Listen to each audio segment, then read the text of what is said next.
And then it was so inefficient, they closed the carbon capture part of the plant after 3 years. And who got saddled with that $1 billion? Well, ratepayers. And who pays the highest fraction of their income for electricity? It's low-income ratepayers. So basically, it's just a tax on low-income individuals, this carbon capture. Same with direct air capture.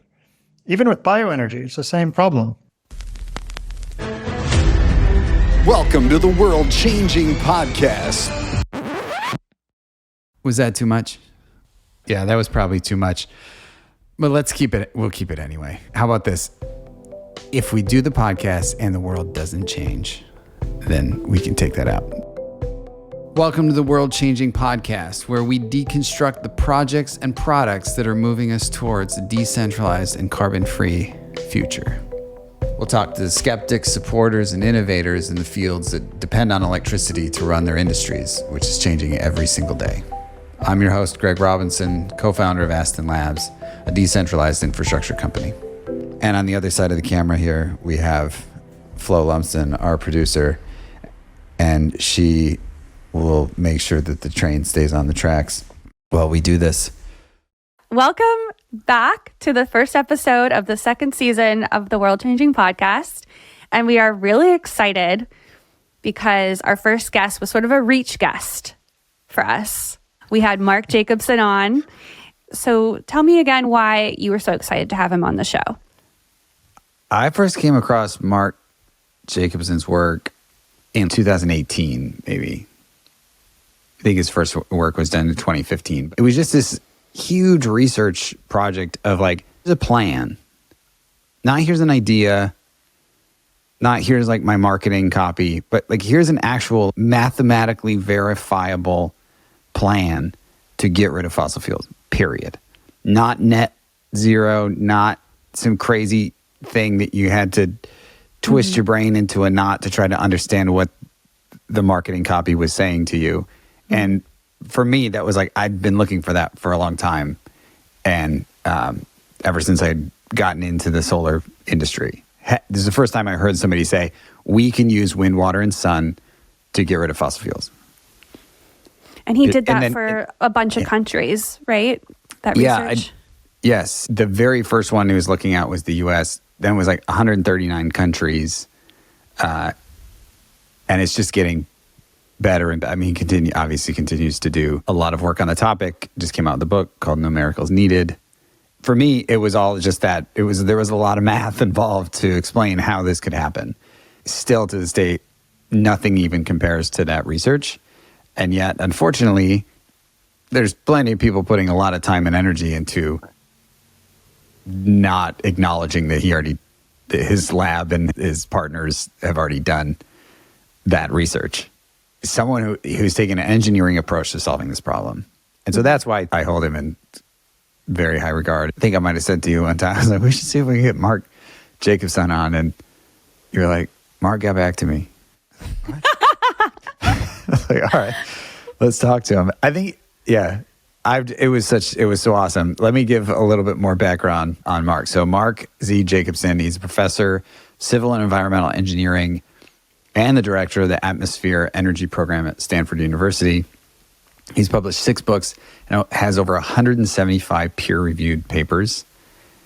His work forms the scientific basis of the Green New Deal and many laws and commitments for cities, states, and countries to transition to 100% renewable electricity and heat generation. He received the 2018 Judy Friedman Lifetime Achievement Award, and in 2019 was selected as one of the world's most influential people in climate policy by Apolitical. In 2022, he was chosen as the World Visionary Clean Tech Influencer of the Year. He served on an advisory committee to the U.S. Secretary of Energy. He's appeared in a TED Talk, appeared on David Letterman's show, check it out, and co-founded the Solutions Project. He's so you asked badass. me, what is you? Yes, it's fantastic. Mm-hmm. What's so amazing to me is that he was on David Letterman to talk about the same things he's talking about today. Mm-hmm. And like David Letterman's show hasn't even been on that network for a while now. Right. So it's like, this is not, like we've had a plan, not hopes and dreams, not goals, we've had a plan that we could use. And anyway, I'm going to stop talking about that. What was your favorite part of having him on?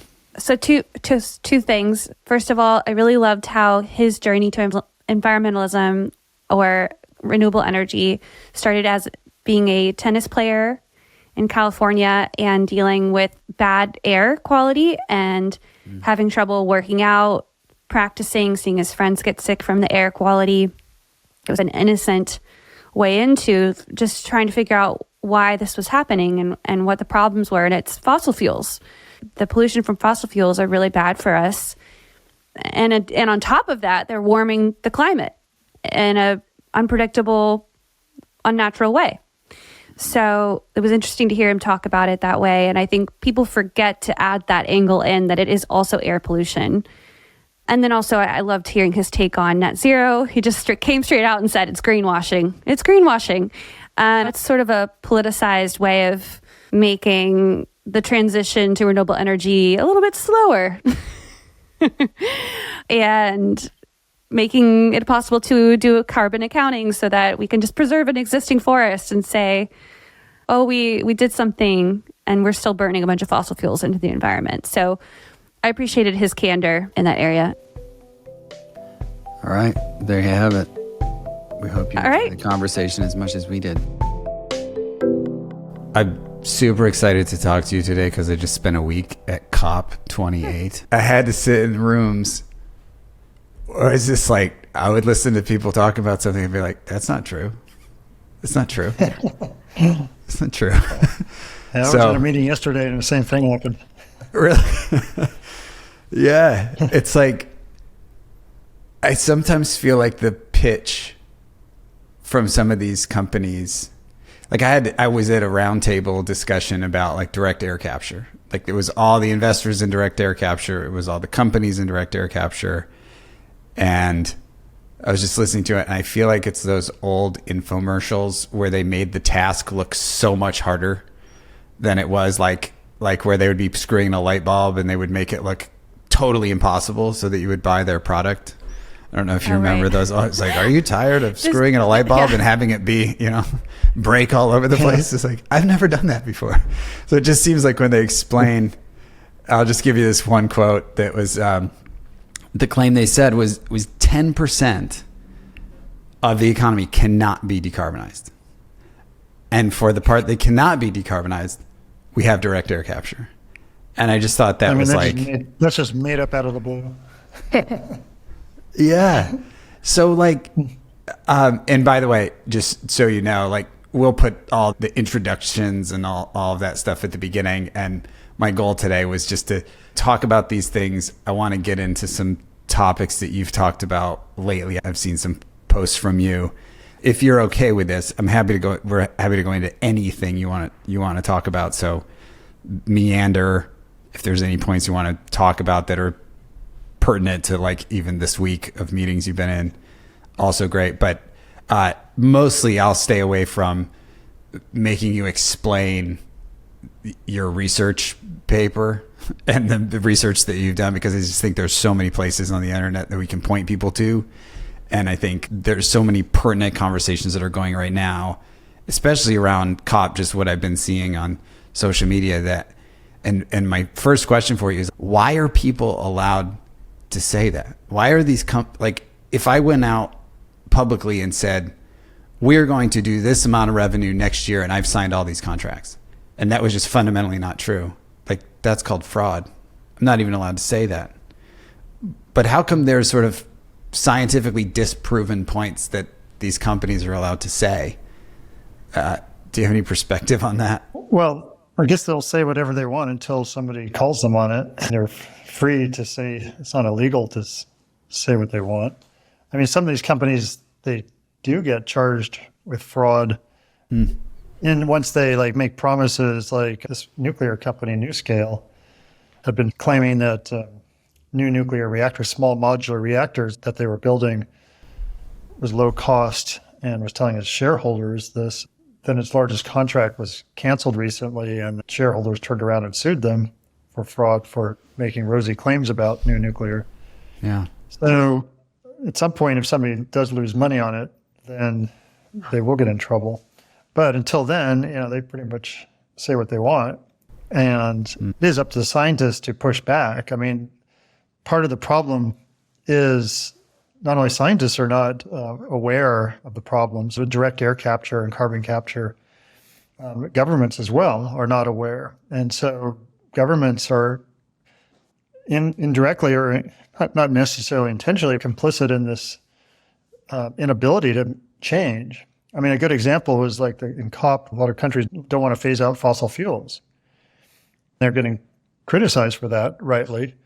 But if you think about it, anybody who supports carbon capture or direct air capture or blue hydrogen or non-hydrogen electrofuels also does not want to phase out fossil fuels. So, because all those technologies prolong and continue the fossil fuel industry. So it's pretty hypocritical for anybody just to criticize the lack of commitment to phase out fossil fuels when, in fact, a lot of the same people are criticizing them are proposing all these technologies and getting funding for technologies that do exactly that, which is to keep fossil fuels alive. So we do need to phase out fossil fuels as fast as possible. We do need to stop this ridiculous push for carbon capture, direct air capture, blue hydrogen, electrofuels, which are all pushed by the fossil fuel industry and do not do anything except for increase carbon dioxide, increase air pollution, increase fossil fuel mining, and increase fossil fuel infrastructure in comparison with using the same money or energy. It's always better to eliminate emissions with renewable energy than to use that renewable energy to try to take carbon dioxide out of the air or out of the exhaust stream of a fossil fuel power plant. And that applies also to bioenergy and any other source of carbon dioxide. Yeah, that point you just made that's what you often call opportunity cost emissions. Is that correct? Yeah, it's the opportunity cost emissions. If you use that renewable energy to just eliminate a fossil fuel power plant. What's more is you eliminate the air pollution, the fossil mining, and the infrastructure when you replace the fossil plant. Yeah. And we'll get into this in a bit because I think most of the rooms that I was in Dubai, we were talking about finance. And when you're talking about finance, you're getting into that exact discussion, which is if I have $1 million to put into something, why would I put $1 million into vacuums to suck the pollution out of the air rather than put it into replacing a fossil fuel plant entirely? I have to share this with you. And I was told when I walked in, I can't attribute it to the person who said it. So I'm a little disappointed in that.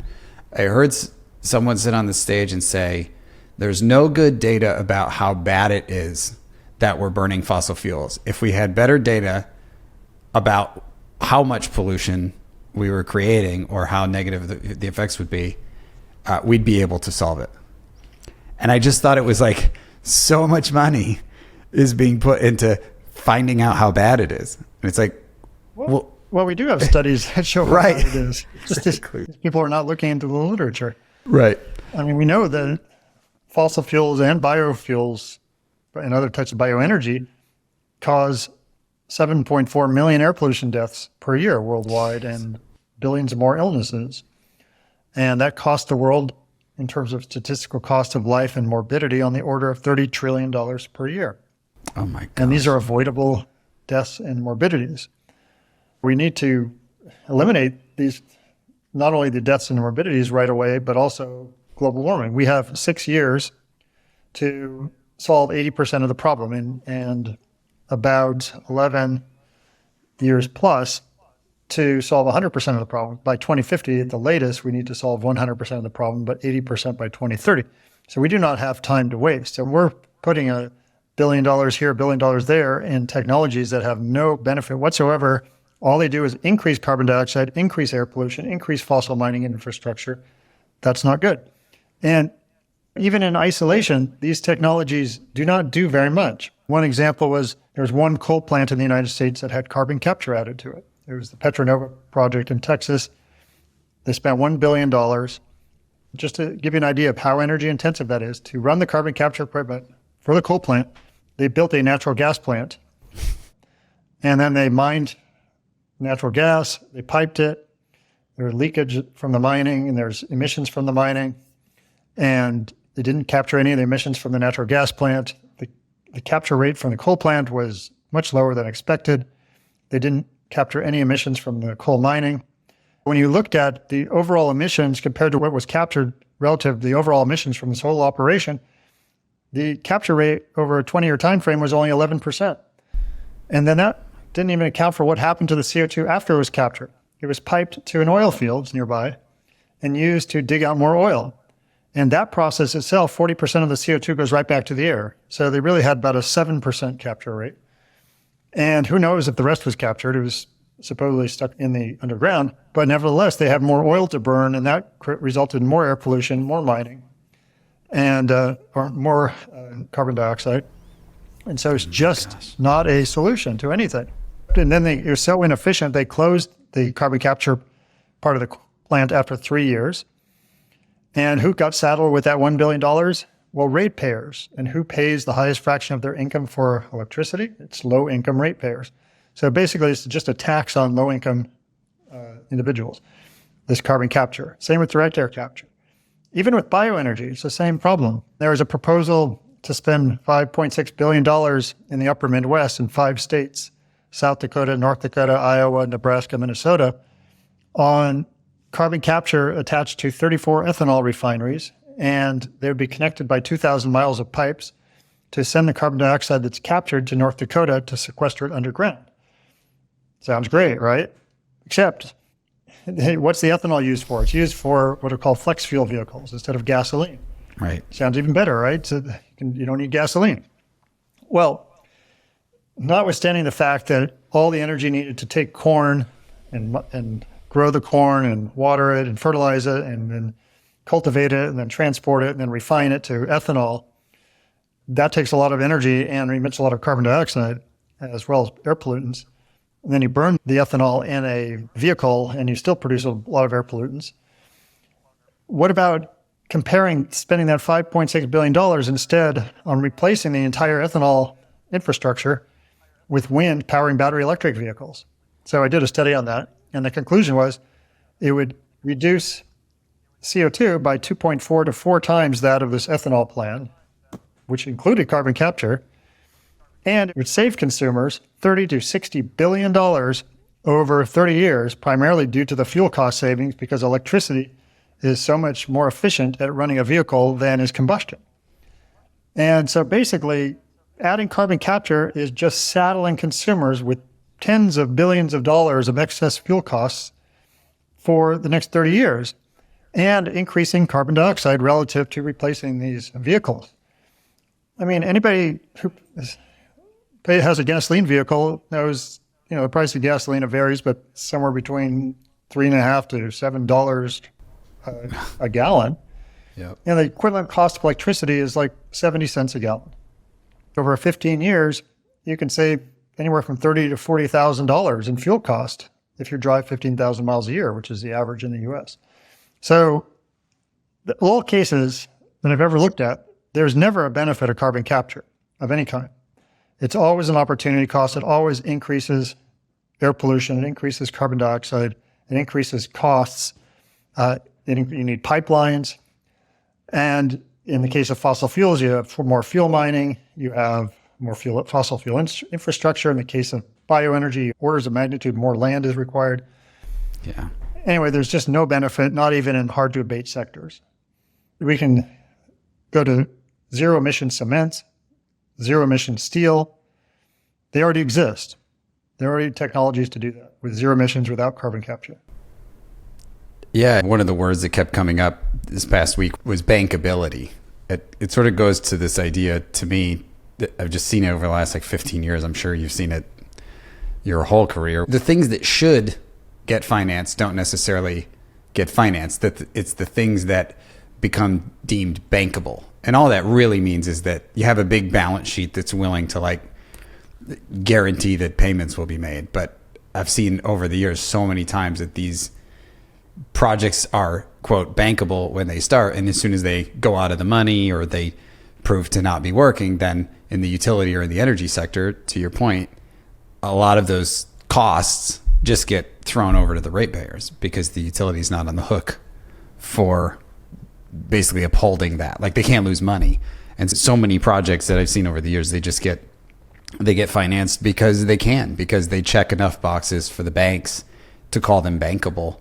And so one of the questions, I was going to leave this for the end, but it's kind of relevant since we've been talking about direct air capture and the fact that these get built when they have absolutely no benefit, or they're not really solving the problem that people are setting out to solve, which is decarbonization.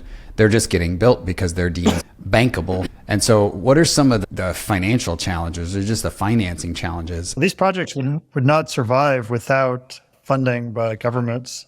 For example, a lot of these projects that are being proposed now in the United States are only being proposed because there's a lot of funding from the Inflation Reduction Act.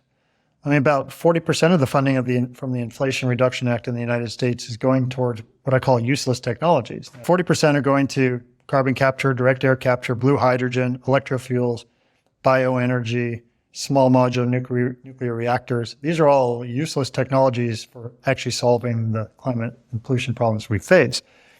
But there's a lot of funding, and that's why a lot of money is going into it. I was reading a story today in Kern County in California. There's this proposal that's also being funded by the Inflation Reduction Act largely. They're going to build a lot of solar, but they're also going to try to capture a lot of carbon. And one of the comments was that they have some new generators to generate new carbon dioxide. Then the oil companies and gas companies would then take federal money to then take that carbon out of the air. So they're basically trying to get it on both ends, getting funding on both ends to create energy and create pollution and then remove the pollution themselves instead of just going to technologies that have zero pollution. So That's depressing. the problem with these net zero goals that are then becoming carbon accountable.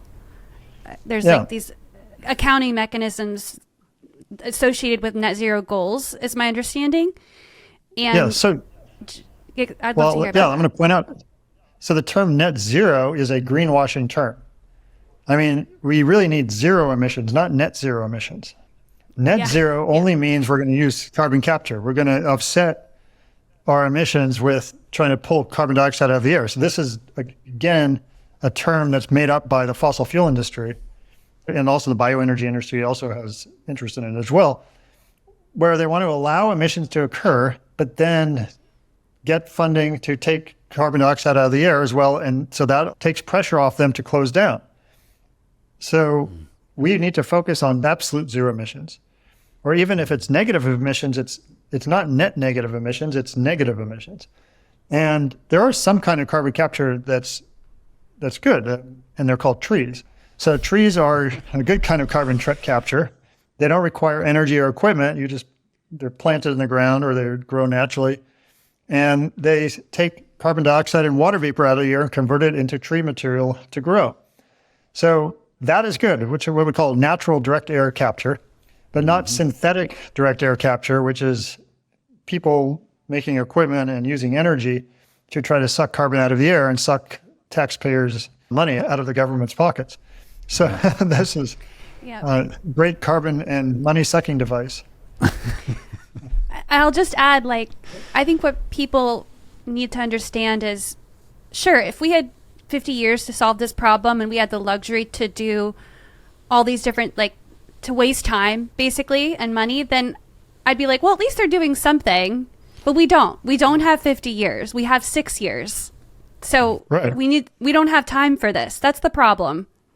Yeah, all the money they're spending, the amounts, even when they do it, if you look at it, the absolute amounts that they're actually reducing, they're trivial. I mean, for example, there was a new direct air capture plant built in California, and they had a big celebration by the Secretary of Energy flew from Washington, D.C. to California to celebrate the opening of this direct air capture plant. And how much carbon does this direct air capture plant actually take out of the air? Well, it was about 1,000 tons of carbon dioxide per year. Sounds like a lot, but it's the equivalent of 3 round-trip flights from Washington, D.C. to California, which the Secretary of Energy in her entourage took one of those flights.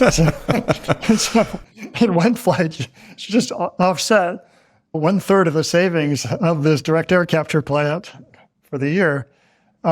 which is trivial. This is a trivial amount of carbon dioxide, and they're spending all this money and all this hoopla over. But it takes money from real solutions that actually eliminate far more carbon dioxide and eliminate fossil fuels instead of allowing the fossil fuel to continue to kill people. Because the other thing about carbon capture is it doesn't reduce anything except for carbon dioxide from the air. It doesn't reduce any other pollutants. So it allows those pollutants to continue. Whereas replacing a fossil plant eliminates pollutants as well as carbon dioxide. Right. Yeah. I think I stood there one time at a party. There was somebody from the EPA who was explaining this very convoluted plan they had to add emission sensors to coal plants to find out how much they were emitting so that they could very specifically dial in. I was like, I know how to achieve a bigger goal, which is just like, get rid of it. That's the easiest way to measure the amount of emissions coming off this plant is to get rid of it. And the answer will be zero. Right. And the amount of people, human power, and brain damage you're causing to people to try to figure out how to do this just seems just maddening. So many of these stats that you've brought up are somewhat depressing, but also just really, I mean, I'm always inspired by, like, whenever I see you post online or when I see something about what you're putting out, because I guess I'm a scientist by training, so I really am biased towards a model. Like, if somebody comes up with a model and really does the research and shows it, I'm like way more biased to saying that's true versus like a politician or somebody who's not really doing any kind of, like, some lobbyist told them last week at lunch that direct air capture was the answer. Oh, and by the way, here's a bunch of campaign money for you to go say this out loud. Like, I'm not really biased towards believing any of that. But I want to take a step back because I do want to get back into the heat of this. I have one more quote you're going to love that I'll save for the end. How did you get into this? As I was going through your CV, I saw you were on David Letterman about a decade ago.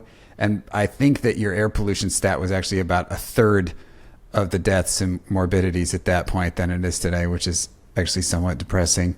But you have been writing about this, researching about this for, I would say, twice as long as it's sort of been in the zeitgeist for people, if not longer. So how did you get into this? What initially was the spark? Well, I mean, it started about 45 years ago when I was a teenager playing tennis, traveling to San Diego and Los Angeles. And I'm from Northern California. And the air pollution when I went down there was so bad. I just thought, why should people live like this? And it was very stressful, and you couldn't see, and eyes were scratchy, throat was scratchy. And, some people were running in this. I mean, I was running in it too, but some people I saw would vomit because it's just, the pollution was so bad. I mean, at that time I was smoking over 2 packs of cigarettes a day, just walking through that. And you imagine running in it. And so I said, this is something I want to solve when I grow up. And so throughout high school, I studied math and science a lot, but in college, when I had a chance to start working on it, I focused my education around trying to understand the air pollution problem mostly at the time, but also the climate problem crept in there around my late teens.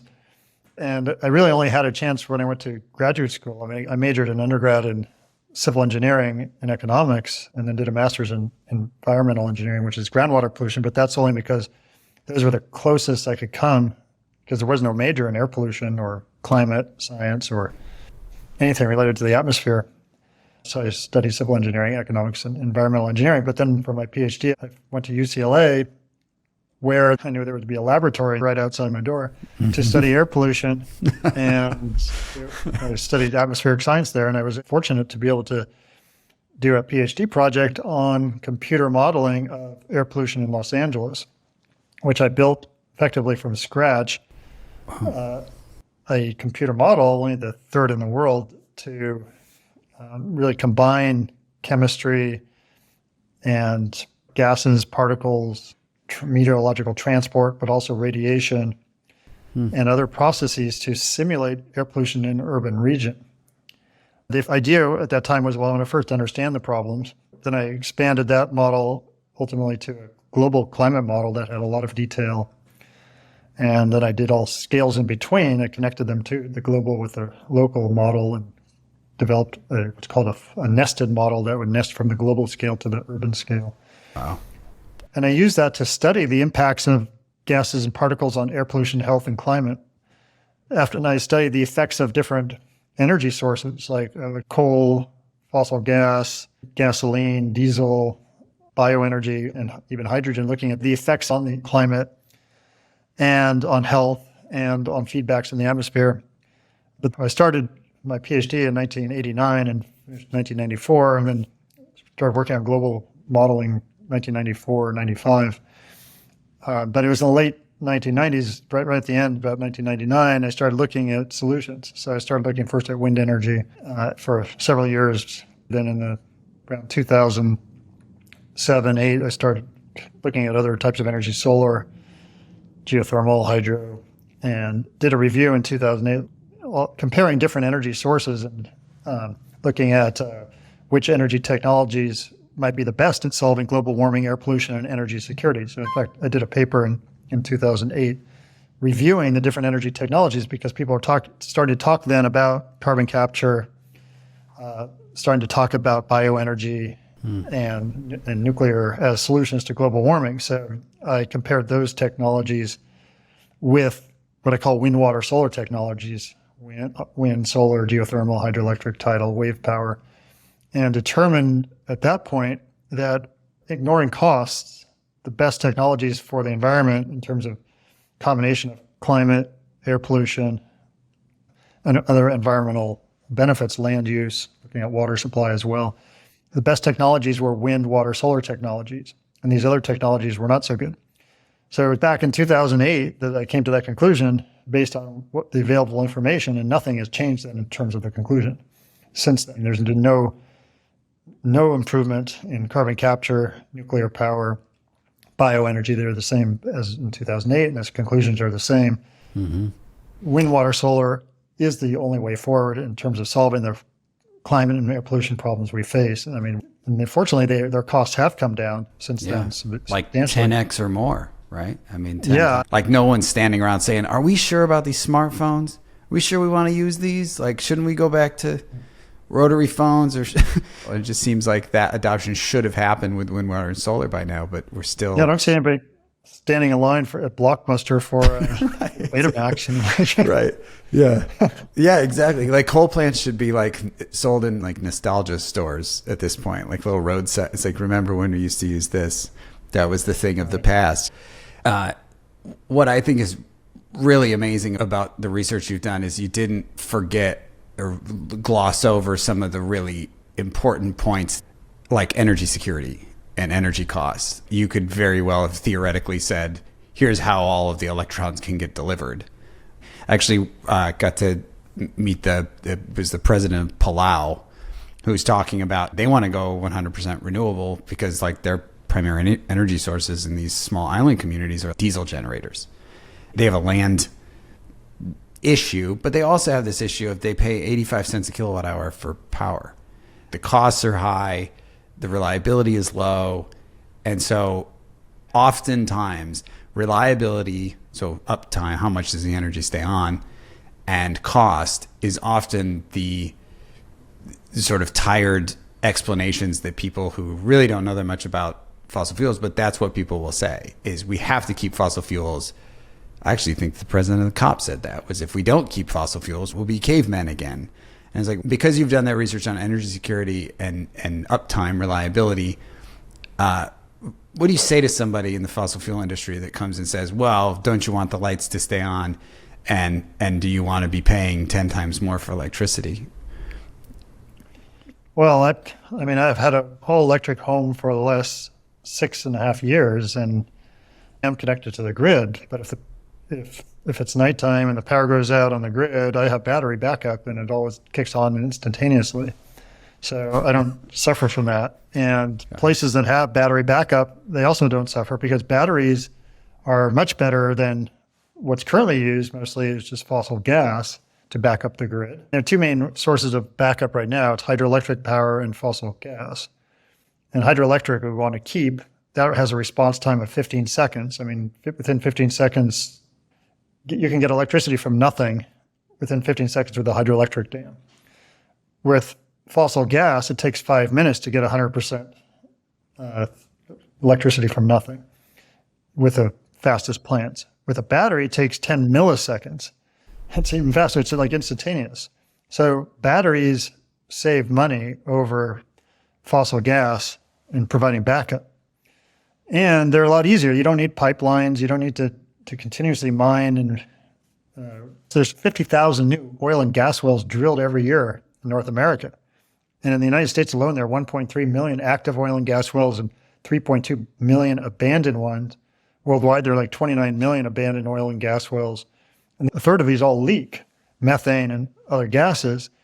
And you have to keep drilling. I mean, in fact, the fossil industry occupies 1.3% of all U.S. land area. So yeah, if you want to just cover the whole United States eventually with oil and gas wells and pipes, then yeah, sure, keep going on this ridiculous route. But we want to solve the problem. We want to get rid of air pollution. We want to get rid of carbon emissions and global warming. We want to keep energy security. We don't want to destroy our entire United States beautiful country and the rest of the countries of the world with mining continuously for fuels. We need to eliminate all that mining because it's destroying the countryside everywhere. Yeah. It's interesting that you brought that up because one of the challenges that I'm always looking at is NIMBYism. So if anybody doesn't know what that is, not in my backyard ism. Like I grew up in an area of upstate New York where they had an island that there was a huge push to have wind put on this island. It was uninhabited island that was like, we could put wind power out there and we can move it back. It's on Lake Ontario. That ultimately went on for years and years and got shut down by local politicians because they didn't want to see the windmills.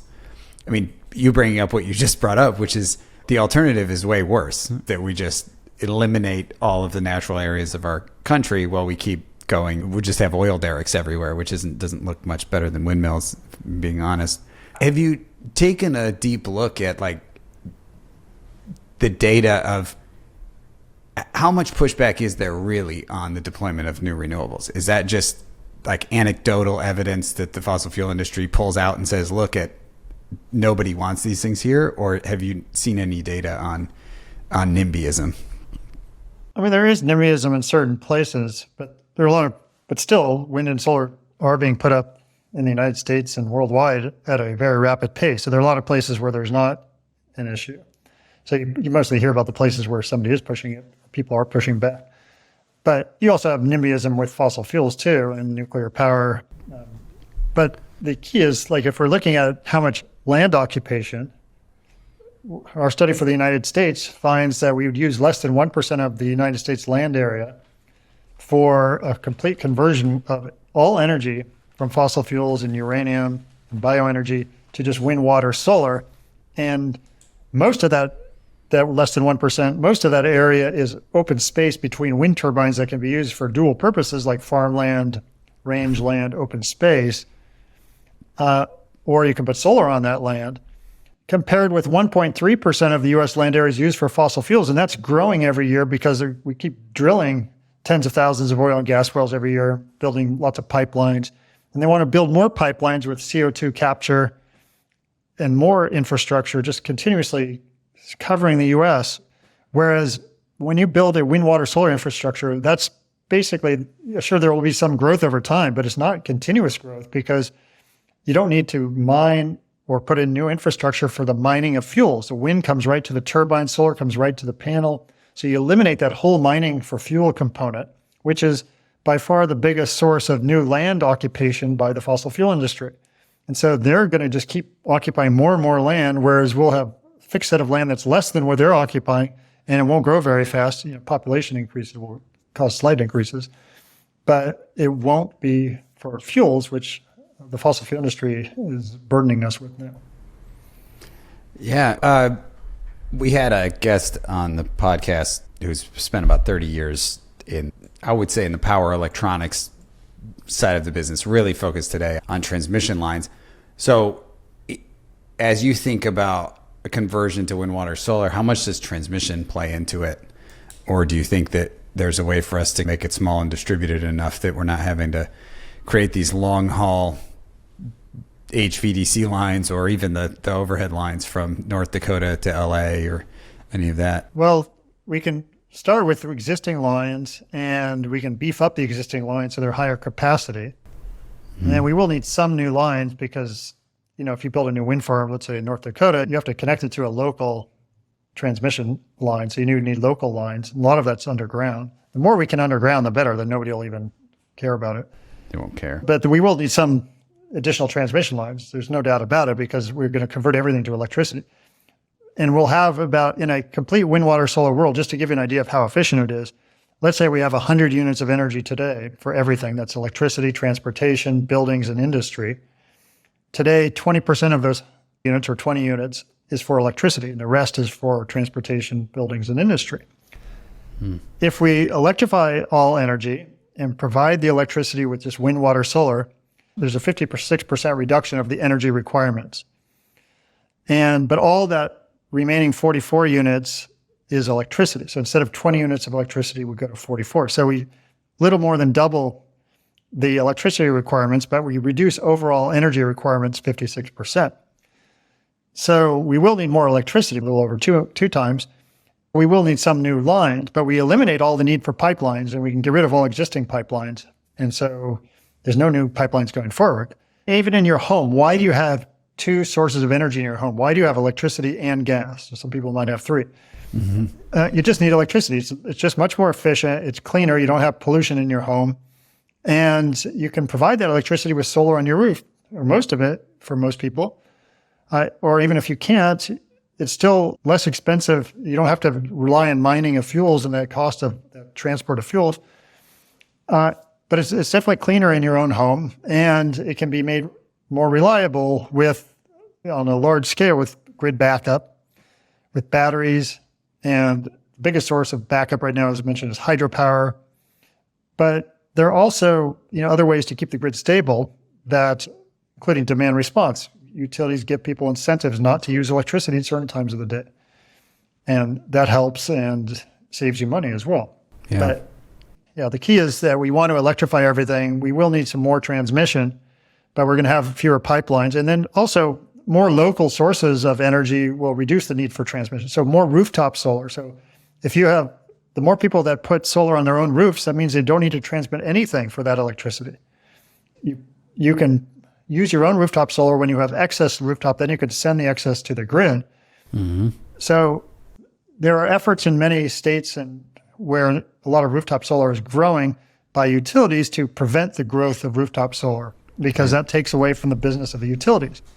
But given that we're going to need more electricity in the future as we electrify everything, that's a misconception. Even if a quarter of all the electricity of the 44 units of electricity that we will need, even if a quarter of it was rooftop solar, that still means that the amount of electricity that the utilities can sell is still going to be way more than they currently sell.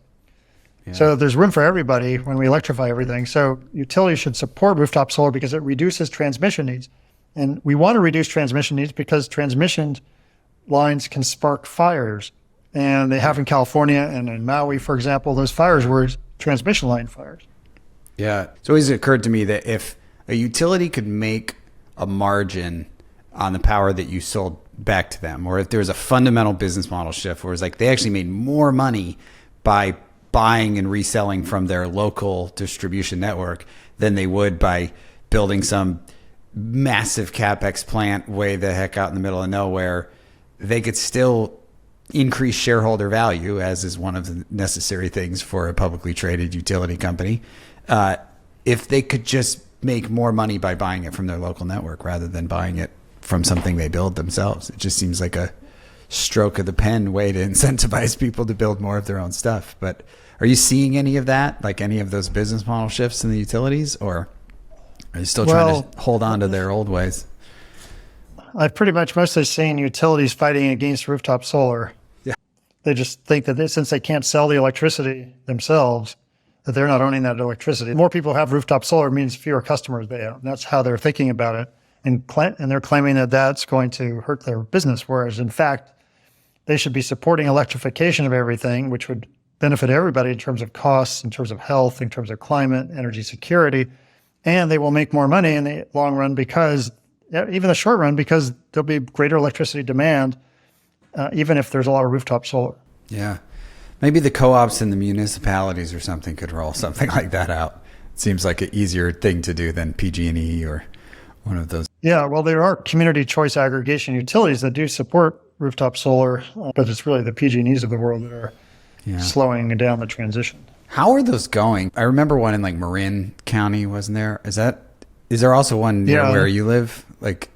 Well, there are a lot. There are dozens in California. There's Marin Clean Energy, which was the first one. The one in my area is called Silicon Valley Clean Energy. Okay. Yeah. Are they going well? They're achieving I their think goals? so. I think they're still running strong. That's good news. That's potentially a bright spot in some of the articles that we see about. There really is your point about grid scale batteries earlier. That I remember first getting into solar and even thinking about it in California, and there was all this sort of doom and gloom about eventually, if we build too much solar in the middle of the day, it's going to wreak havoc on the power grid. We're going to have this issue at night. What kind of policies are changing in your area, or is there enough changing to incentivize grid scale storage in your view to kind of balance out some of that daytime peak time solar? Well, in California, something is working because the state has built already close to 6 gigawatts of utilities solar, and there's another 1 or 2 gigawatts in private residences and other buildings. And there's another plan even by the end of this year to have another 2 gigawatts on the grid. So right now, there's at least 20% of the peak electricity demand in California during all but summer can be supplied for a 4-hour period by batteries. So that's a lot. In the last 2.5 years, that was all installed. And there's going to be a huge growth in the next few years. And Texas now has a similar amount or maybe even more batteries than California. And they learned the hard way. Yeah. They did. I'm going to go back to this other, because you just talked about how much is being built right now. I heard the same person in the talk that I listened to. They said there's plenty of capital to decarbonize. There's not enough opportunities that are bankable, which is one of the most maddening things I've ever heard, seeing as though I can think of at least 10 billion of them, $10 billion worth in a pipeline that we could go after now. But yeah. Well, in the United States, there's so much renewable energy in the pipeline. It's backed up due to red tape right now, but there's enough in the pipeline to replace everything, I think. Yeah, agree. Wow. So what would be, if you could if they give you the power of the pen one day to eliminate a bunch of red tape, what would you do to unlock all of that latent? Well, I would first change the incentive infrastructure to get rid of the incentives for carbon capture, direct air capture, blue hydrogen, electrofuels, small modular nuclear reactors, bioenergy. We need to focus on what works. And so I'd say that's this all of the above policy, which has been a policy for at least 15 or probably 20 years, is really damaging our ability to solve this problem. The second thing is to enact more what we call renewable portfolio standards, which are basically in the electricity sector, it's a standard to say we're going to have 100% clean renewable electricity by a certain year with different penetrations by years before that. So let's say 80% by 2030, 100% by 2035. We need to do that not only in the electricity sector, which in the US, there are 20 states that have 100% renewables laws effectively in the electric power sector, but not in the other sectors, not in transportation, buildings, and industry. So we need renewable portfolio standards. We need to transition timelines for each of these other sectors. Because if you think about it, if we transition to 100% renewable energy in all these sectors, we automatically eliminate fossil fuels for energy without even saying we're doing that. So that's a positive message. Nobody likes a carbon tax or to eliminate things, but if you are for something, like being up for 100% renewables, that's a positive message. And it accomplishes the same thing as let's go to zero carbon. But it's a positive way to do it. Yeah, it sounds like from what you said at the beginning as well, that 100% renewable portfolio standard does need to move away from these net zero games, though, that people are playing, right? Like if they can go 100% on the year, then they can do all sorts of magical accounting during the year to be net zero. Well, if it's 100% renewable, let's say throughout the United States, then there is no net, because everything, even if you're importing another times of the, off times of the year, you're importing 100% renewable electricity. So that's the beauty of 100% renewables. If it's done everywhere, then you don't have any fake accounting. There's no more need for carbon capture even. That's a good Some point. people argue, oh, you still need direct air capture. But you don't need electrofuels. You don't need blue hydrogen, because all energy is provided with just wind, water, and solar. So you eliminate these phony technologies. You don't need small modular reactors or bioenergy if you have 100% renewables. So that automatically eliminates all these useless technologies. Let's touch on that small modular reactor piece quickly. So when you're describing the things that keep fossil fuels in business, that sort of like carbon capture, direct air capture, blue hydrogen, non-hydrogen, electrofuels, sounds like bioenergy, but in the new nuclear, especially the small modular reactors, does that fall into that opportunity cost emissions? It's like it's so expensive to put that in, and then you have this, like you have to deal with the fuel supply chain, you have to deal with all of those other pieces, and it's so expensive to build that you might as well just take all of that money and put it into the stuff that is way cheaper, is working, and we don't really need that. Yeah. Or is it different than that? Like, how do you see the small modular reactor? Well, small modular reactors don't exist commercially, so they're vaporware. And so they're even worse than the other ones that do exist, because basically funding is being given to them through the Inflation Reduction Act to these companies and private sources that is basically going into like a bottomless pit. There's no timeline that such technology may be commercial. I mean, some companies have claimed 2030, but the company that was furthest along in the United States, NuScale, they had a reactor design that was approved by the Nuclear Regulatory Commission, which is the only one that was approved. But their largest clients bailed on them a few weeks ago because of the costs were already escalating. And subsequently, then that company was hit by a shareholder lawsuit due to fraud, or the alleged fraud, due to using rosy projections of costs. Mm-hmm. So this is it's kind of the old story with nuclear in general, is they always promise, oh, our next generation will be better, cheaper, faster to install, but it never happens. Nuclear's actually gotten worse in terms of installations. In North America and Europe, there isn't a reactor that's been built between planning and operation, less than around 16 years and up to 22 years. Mm-hmm. In the United States, only one reactor has been built in the last 20 years, and that's the Vogtle in Georgia, and that's taken 17 to 18 years between planning and operation. It costs $35 billion, or $16 a watt, which compares to $1 a watt for new wind or solar. Wow. So in wind or solar, you can put up in 1 to 3 years. So why would you spend 16 times more on the capital, which translates to about 5 to 8 times more in the cost per unit energy, and only get that energy like 14 years later while the planet burns in the meantime, and you're emitting so much carbon? Like that Vogtle plant, they put up enough carbon into the atmosphere because they laid enough cement for a sidewalk from Miami to Seattle for that reactor. Can you imagine how much carbon that went into building that?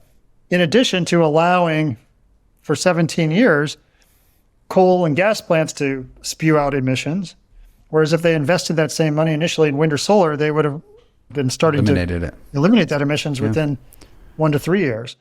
So it's an enormous opportunity cost. The Vogtle reactor, who knows if it'll ever pay back the carbon debt that it already resulted in. Yeah. Because it would have been so much more efficient to just go to the wind and solar route. And this is the main problem with nuclear in general. And the small reactors are even more expensive than large reactors. That's why we went to large reactors in the first place. Plus, they have more weapons proliferation risk. Now we have these small ones, which companies are willing to ship around the world. There are 30 countries in the world around that have nuclear energy technologies. And now, if with small modular reactors, that allows more countries to get these technologies. And then usually what happens to these countries, they secretly develop the weapons capability under the guise of civilian nuclear energy programs by being able to import uranium and then refine it or harvest plutonium from spent fuels. Yeah.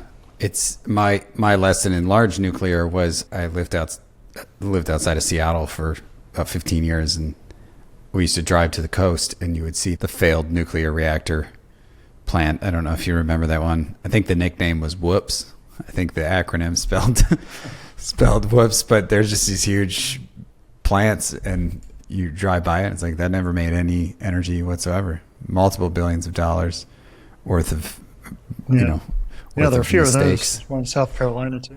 All right. What about, since you started about the small nuclear as vaporware, I can kind of assume what you're going to say about this, but what about all the money going into fusion reaction?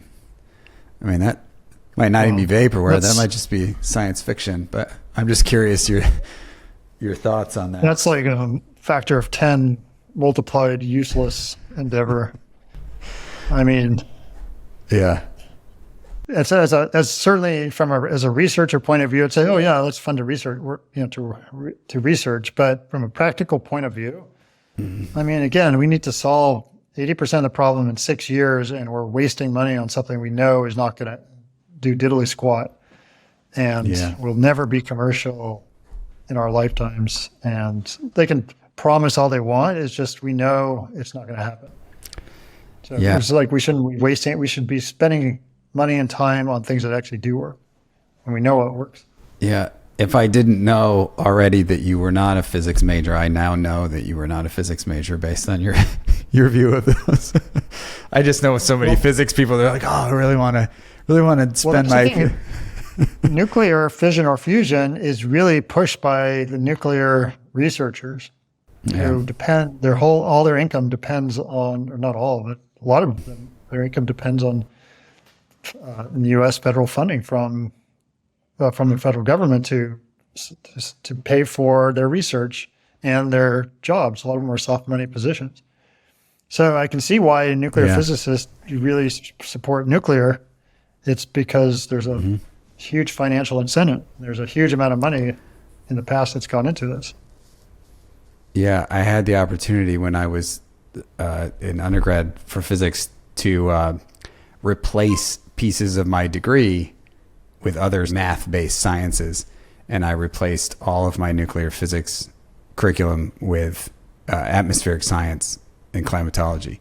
And that actually brings me to a point that I try to ask everybody this because it's always so fascinating to me what the moment was or what the experience was as a kid that kind of got you into what you're doing today. Was there some exposure you had as a kid that didn't get you into what you're doing today, but gave you the skills? You went into civil engineering.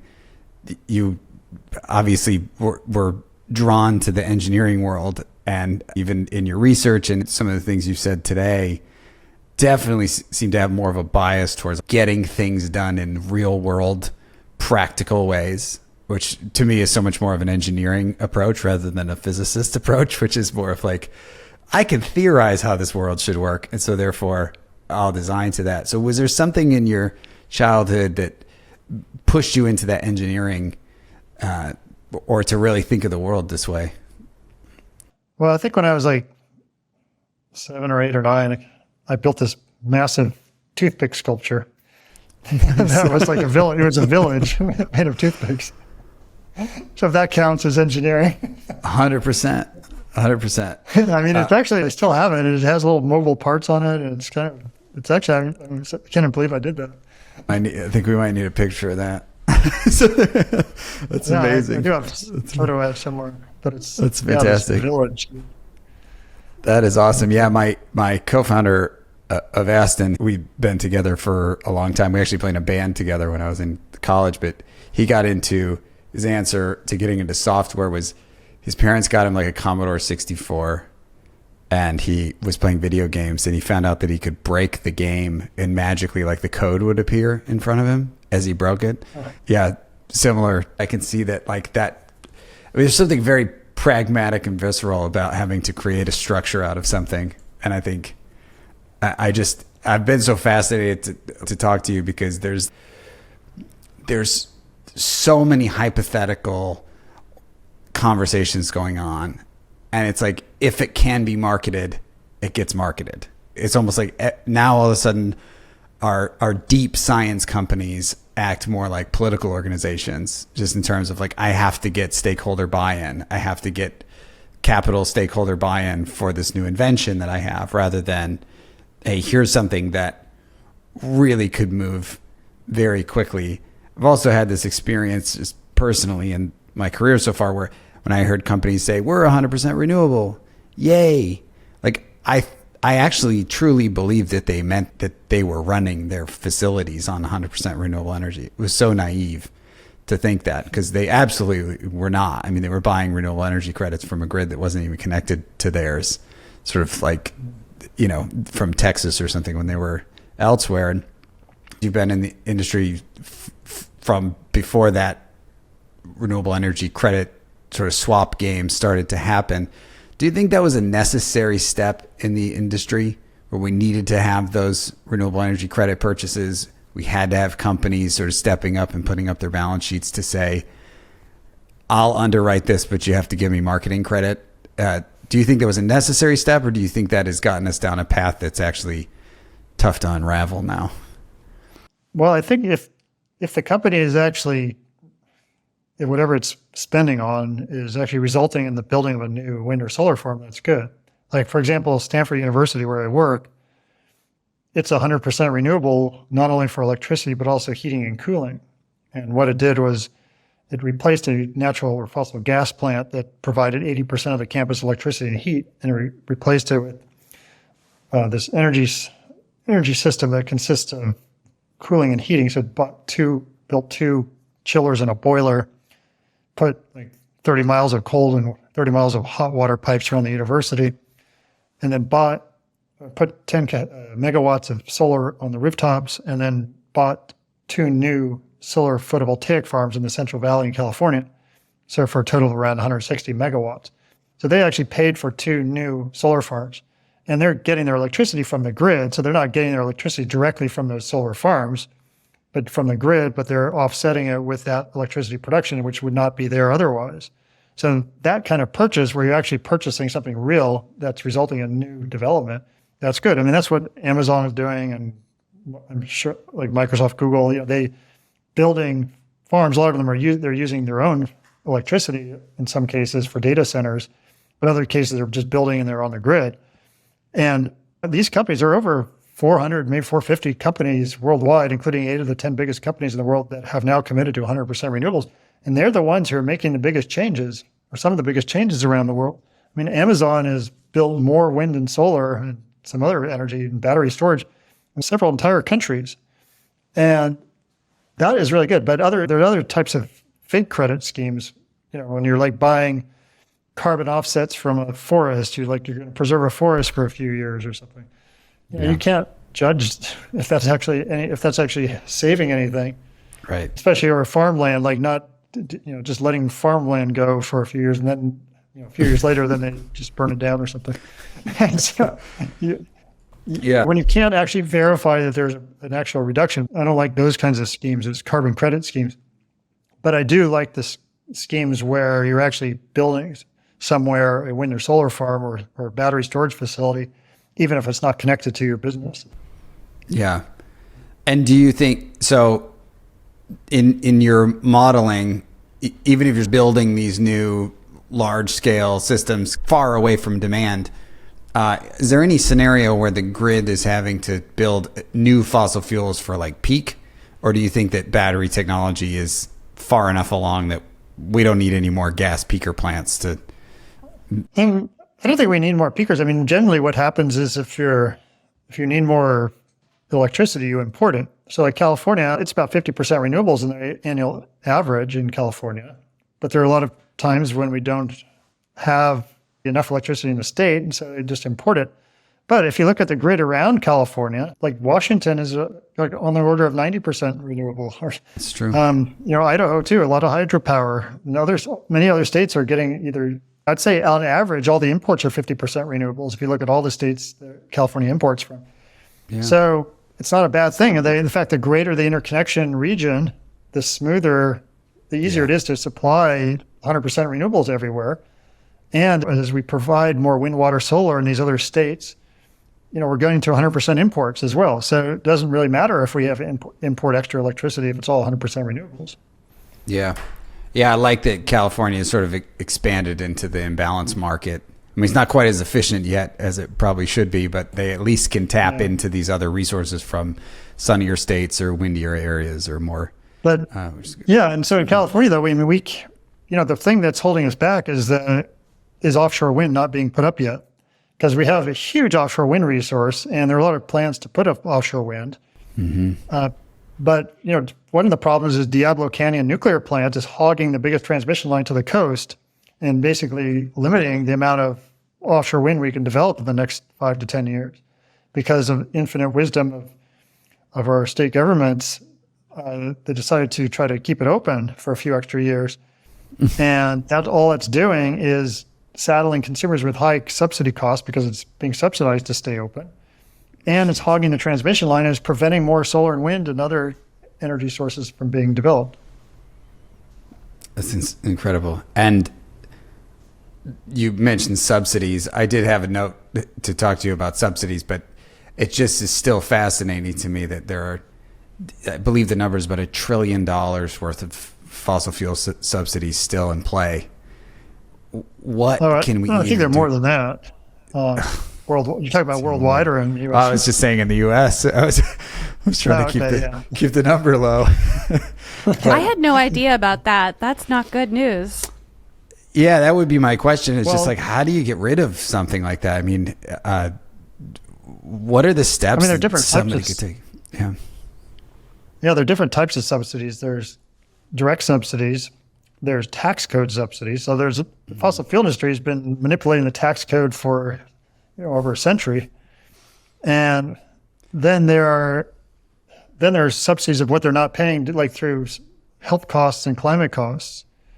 So they're not paying for all the air pollution, mortalities and morbidities that they're causing. And so they're basically being subsidized by people in the United States and worldwide who are suffering these damages and basically paying those costs, paying higher healthcare costs, workers' compensation rates, and paying for like more higher medical bills, and just higher taxes in general. Yeah, it's. I think that whole. I don't know if you know about any research going on right now, but it'd be really interesting if there was some sort of comprehensive research just on subsidies, like just uncovering all these things. Yeah. There's some group that does like an annual subsidy summary for the world, and it's pretty eye-opening. We should find that. That is like, I feel like a lot, even Flo saying, "Oh, I didn't even know that." I mean, it's just incredible that there's so many things that have been there. I often talk about the utility industry is kind of tricky because like the founders of the utility business model aren't around anymore. And so there's a lot of belief that if I pull that rock out from the corner of the house, is the house going to fall down? So there's this feeling that nobody's around to say, no, we designed it this way, but that's not, we designed the subsidies this way, but if you pull those out, it's not going to make the whole house come tumbling down. But there's just that fear. It seems like there's that fear to rip out some things that have been there for longer than, any politician's been around or any of us have been alive. I have two more questions for you. One is, how would you scale your research? Like, does there need to be a company that's formed around scaling the research? Do you think you could do it through a like an NGO style? Do you think it needs to be like, you talked about incentivization?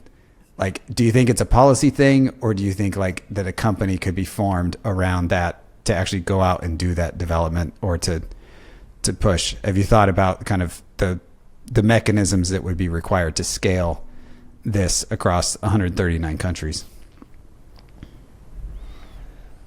Or maybe you already. Well, I think the biggest issue is information. Most people aren't aware of what's possible, and in terms of the numbers, what are the benefits and the costs, and the cost benefits, job creation, loss, how much land is needed, how much materials are needed. So that's what we try to do, is develop plans that give that information. And so it's information about what's possible and what are the benefits. And then once people have that information, then it's a lot easier to make decisions to go forward. Mm-hmm. And you do then need a coalition of stakeholders, or I helped co-found a nonprofit back in 2011 called the Solutions Project. Mm-hmm. And the beauty of that nonprofit was that it combined, I do science, but nobody listens to me as a scientist. So if you combine science, business, culture, and community, and have leaders and people who are respected and can get the information out in their communities, that really helped to get information out to a larger scale, and also engaged other nonprofits. We ended up engaging about 100 nonprofits to support 100% renewable energy, and that created a movement. I mean, I was doing the plans, but the plans alone weren't enough. You really needed a community of people from different areas who could really engage the public and policymakers and affect a change. And that, I was fortunate that, I was just really lucky to meet these wonderful people. And in the end, it resulted in laws. And in fact, it resulted in the Green New Deal. That was the source of the Green New Deal. And also the 100% laws in 20 states and territories in the US, and over 180 cities, and hundreds of companies adopted this. And then worldwide, about 62 countries have adopted 100% renewable energy policies. Wow. That's amazing. That sounds like scale. Yeah, I met a few people at COP that kind of had these very inspiring stories about working just on where they were from. So going back to the country that they were from, and using their influence or convening power to be able to convene resources in order to get them to go 100% renewable. But a few of those people I need to send your research to, because I think sometimes it's like the desire to do it is not enough. You really need the data. You need the models to go along with your desire to do it. As you said, you have to bring those stakeholders together. Right.